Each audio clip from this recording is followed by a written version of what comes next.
The third floor window. Everyone in the small town of Glen Cove knew about the abandoned Winslow house. It had been empty for almost 50 years, yet the grass was always trimmed, and the windows, though aged, were never broken. The house sat tall with a pointed roof and a single window on the third floor that faced the street. No one knew who had last lived there, or why it remained untouched.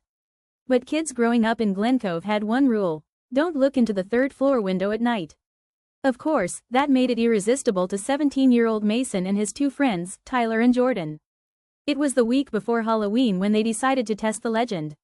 Armed with a flashlight, some energy drinks, and Mason's phone recording everything, they climbed the small iron gate at midnight and snuck onto the property. "You guys scared yet?" Mason whispered with a grin, panning his camera up toward the infamous third-floor window. "PSH, it's just an old house," Jordan said, though his voice was shaking. "Let's get this over with," Tyler muttered, staring up at the window. It was pitch black, but something about it felt like it was watching them. They found the front door strangely unlocked. The inside smelled like thyme, mildew, dust, and something else. Something faintly sweet, like rotting fruit. They wandered through the living room, kitchen, and even the dusty library. Everything was untouched, not vandalized, not looted, like someone still lived there, yet no one ever came or went.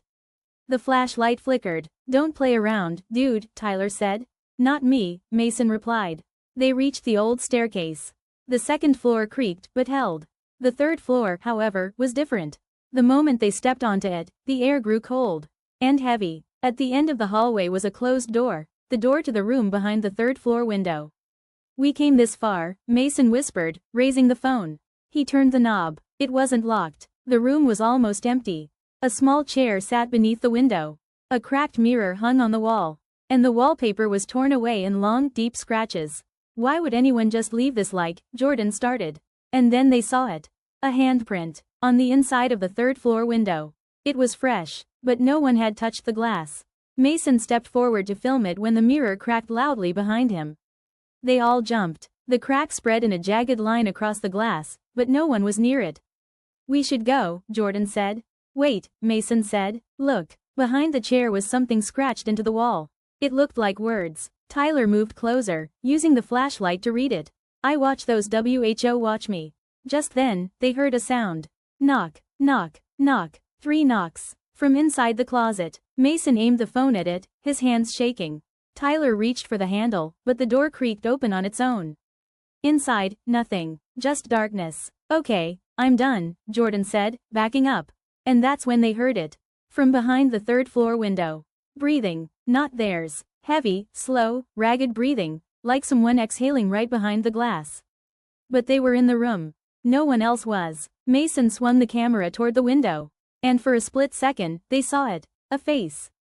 Pale, sunken eyes. Smiling. Watching them from inside the glass, from the other side. The flashlight died. Everything went black. Mason screamed, and they bolted, stumbling over each other, down the stairs, out the door, and onto the street. When they looked back, the third floor light was on. Someone was standing in the window. But it wasn't moving, just watching. The aftermath. Mason posted the video online the next day, but when people watched it, something strange happened. Everyone who watched to the end claimed to see a different face in the window. Some said it looked like them.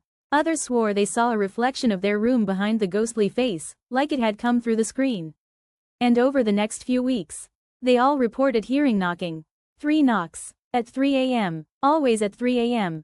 Even Mason. Especially Mason. Final message. Mason's last post was a selfie. He looked tired, scared. Behind him, in the mirror, the wallpaper was peeling. There were scratches on the wall.